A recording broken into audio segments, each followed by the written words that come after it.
So I'm a wedding videographer. We currently use a D7000 and D5100, and we want to make the move to a full-frame camera. The D800 kind of disappointed me in the sense that, or I guess for the low ISO performance of the camera, otherwise it's pretty much perfect. But seeing as we don't really often have a lot of control over the lighting situation at a wedding, it's good to have the ability to have really good performance in low light. So obviously the low light king right now in video is the 5D Mark III, but we have all Nikon lenses. I know you can use Nikon lenses on a Canon camera, but I also like shooting photography, and I don't feel like manually focusing all my lenses in photography as well. So that kind of led me to the D600. The D600 has a lot of the same features that the D800 has for a lot cheaper, but it's also lacking in a few features, key features, like the ability to change the aperture and live view with G lenses, and it seems to have a bug with HDMI the raw HDMI output. Not a big deal for me right now. I don't plan on using an external video recorder anytime soon. It's nice to have it, and it's nice that the D600 does do it, and I'm sure that's probably something they'll fix with the firmware. But what I really wanted to do was find out how the D600 compared to the D7000 in low light performance. So that's what I've put together for you guys. Some low light tests in my kitchen. The light was pretty dim. I wouldn't really shoot any weddings dimmer than what my kitchen was at. If it got any darker than that, I'd just say, well, please turn the lights back on a little bit, or I'd bring out video lights, or I'd just say, sorry guys. So what I did is a series of tests, some in DX mode, some in FX mode, and compared them with the D7000. I used a 50mm 1.8 AFD lens. I don't usually use that lens, but I don't know why honestly I use it, but I have a 50mm 1.4 AIS lens that works even better and is sharper and better quality, but I figured the 50mm 1.8 AFD is a lens that probably pretty much anyone has, and so people could probably relate to how the video looks. Overall, I'm pretty happy with the D600.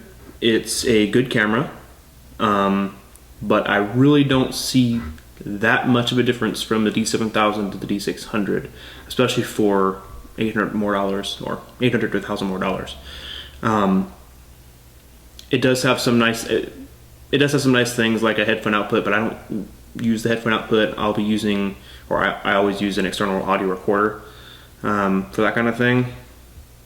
I guess if I'm doing some things without the audio recorder, it'd be nice to be able to listen to it, but you know, I look kind of weird walking around with headphones at a wedding, so not super important for me. I do like the mode dial lock.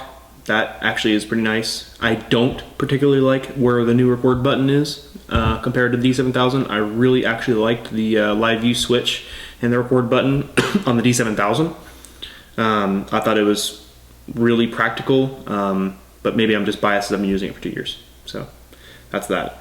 I do like where the new ISO button on the D600 is. At the bottom, it's easy to find. I'm not kind of always trying to fiddle around trying to find out where it is. Let's see. That's pretty much it. The low light performance from what I found between the D7000 and the D600 was that the D600 and the D7000 pretty much perform identically in DX mode, or the D600 in DX mode. Hardly any difference whatsoever. If anything, the D7000 was slightly sharper and had better color rendition. Now it could be a white balance issue on the D600 and the D7000, slight differences between how you have to set the white balance in the cameras, and that's fine. They have different sensors. But it really did seem that the D7000 was a lot sharper than the D600 when in DX mode. Now, obviously, you could probably do a little bit of sharpening in post-production, and that'll help, but it's really nice to just have it in the camera. Now, so there's a story when you get to FX. In FX mode on the D600, it was way better. Like just absolutely amazingly good compared to the D7000, in my opinion. I mean, it actually just really worked really well. Even when you got to the super high ISOs like ISO 12800, ISO 25600, I mean, it looked like crap, but it still did a lot better than the D7000. I would never shoot a wedding video at those ISOs, but being that those are cleaner at that level, that also is another indicator that the ISOs lower than that, say 6400, 3200, etc., are actually pretty decent. But I can let you see that for yourself anyways. Another thing obviously I liked about the D600 is that it's wider. You can only get so wide with the D7000. There's pretty much the widest lens that I really want to get for the D7000 to use at weddings is probably the Tokina 11-16 2.8. I really want that lens. I don't have it. The widest lens I currently have is a Tamron 17-50 2.8. It's a great lens, by the way. A little hard to manually focus, but a good lens. But yeah, I mean, with right now on the D600, I'm recording this with the D600 actually. I'm using an old 28mm f2 AI converted lens. It's pretty nice and wide. It's about equivalent to about a 19mm lens, something like that, or 17 and 19mm lens on a D7000. And I got it for like $100, $125 on eBay. So not bad. But 28mm lens on D7000, the 35mm 1.8 G lens for the D7000's almost the same focal length, and it's a better lens, frankly. So that's one other major benefit of an FX camera is the wide angles you can get. Of course, you lose the long end of the spectrum, but of course the D600 you can go into DX mode, and so you can crop it. You can crop your 7200 or whatever to what it would look like on a DX body, which would go up to say 300mm equivalent. But like I said, it's also not as sharp as the D7000. So there really are drawbacks. I'm not sure if the D600 really is worth it for me right now. So anyways, I put the video together. You guys can make the decision for yourself.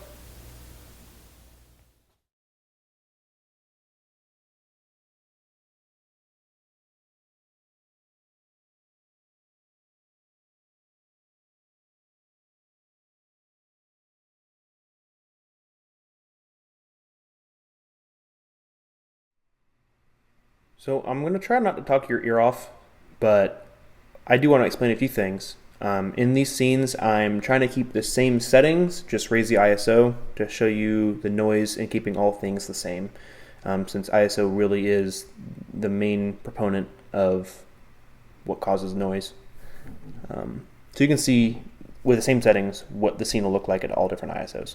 The scene's not exactly the best compared to the ones you'll see in a minute because you really can't see the whole frame of either of the two cameras, but what you can see is the difference between the color rendition. It's probably something to do with the white balance settings I set, or the difference between the two.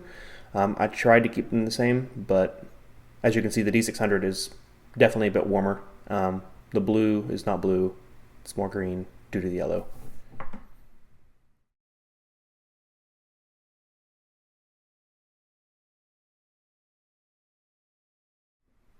They both look pretty good at these ISOs on this scene because they're small. They've been scaled down. Now you can see them both at the same size, side by side, to compare them better. They're both at 100%. But you can still obviously see the warmer temperature of the D600. I mean, it's the same clips, just zoomed in a little more.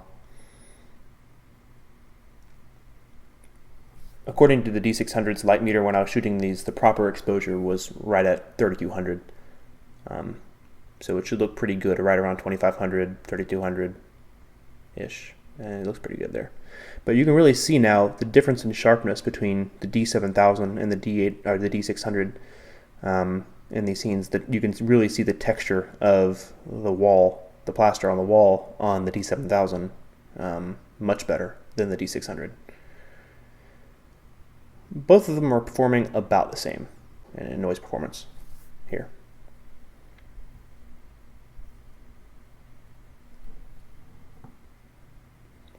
Now I'm going to let you see the D600 in DX mode and the D7000 see the full scene. So you just kind of, if you don't want to see this scene since you already seen the comparison side-by-side video previously, just skip on through to the next segment where I'm shooting the D600 in full frame mode. But just to clarify, this is exactly the same scene as you saw in the first segment with the side-by-side and the second segment with kind of the full scale side-by-side. Just want to show you the whole scene.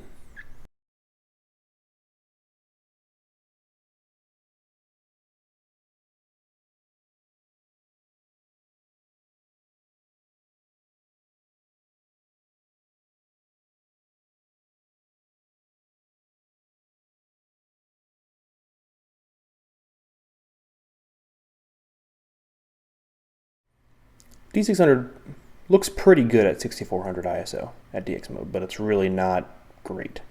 Certainly not better than D7000. It's really about the same. You'll see it in a minute.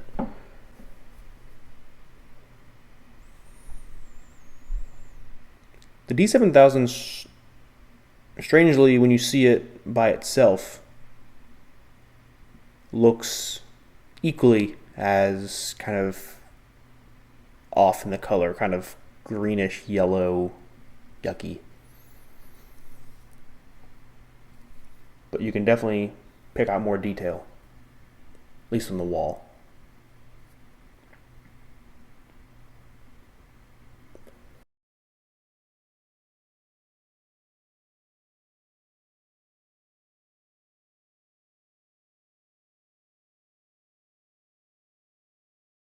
Next, I'm going to show you the D600 in full frame.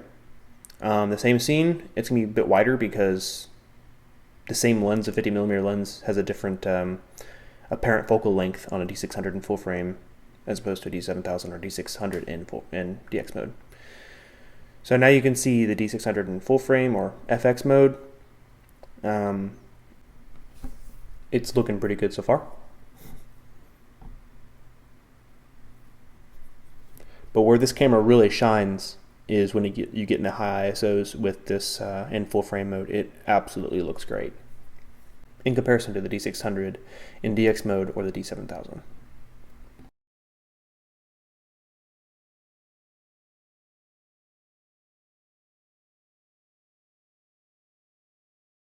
The full frame mode, which is really the main reason you would buy a D600, obviously, really does make it a competitor.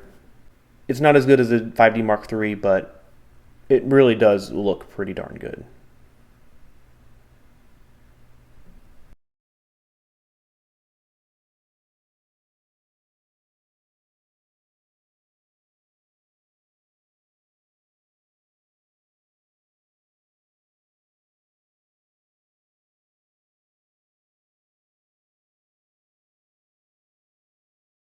Now I'm going to do some really high ISO tests of the D600 in full frame mode. It looks pretty darn good at the H.3 setting. But as you get higher, as you can see, it just starts looking really bad. I mean, that's not terribly awful bad, but it's pretty bad. Now that's just 25,600, absolutely terrible. Would never use that. What I'm doing here is showing you cropped versions of each each camera at in the same scene to give you an idea of how they look side by side, kind of zoomed in more than 100%. So the D7000 and D600 in DX mode are zoomed into 150%, and the D600s at full frame is zoomed into 225%. And what you can kind of see here is the D7000 really actually does look noisier. It's maybe the slightest bit sharper, but it really does look noisier. So the D600 actually looks pretty good in this case. The full frame version and the DX version look identically soft and it has pretty much identical noise performance. So what I'm probably thinking that Nikon's doing really is not using part of the, well, I guess they are using just part of the sensor, but really you get the same effect by just shooting full frame and zooming in yourself. No difference. These look obviously terrible, but I wanted to show you the D7000 and the D600 in DX mode and full frame mode side by side in ridiculously high ISOs. Once again, they look awful, and this is much darker actually than the utensils scene. So I mean, it's pretty much ambient light coming in from another room. So here the D7000 looks quite a bit more terrible than the D600. The color noise in the D7000 is really its main issue. It seems like there's the same amount of noise between the D7000 and the D600, but the D600 has less color noise and it seems a little bit muddier, I guess. The D7000 has sharper noise. Not necessarily a good thing. Alright guys, that pretty much wraps it up. I hope you guys enjoyed it.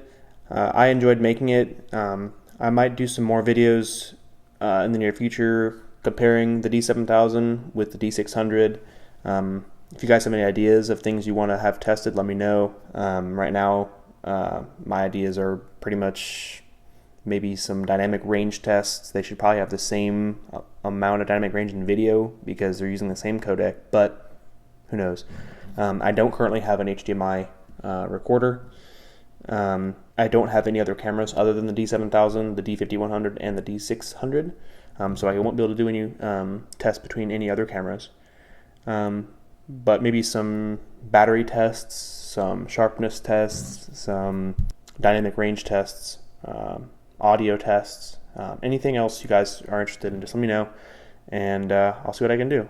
Otherwise, just check out my wife and I's company, GatorBrideVideo.com, to see what we've done with DX cameras, Nikon DX cameras, the D7000 and the D5100 so far. They're very impressive cameras, and you really can do some amazing stuff with them.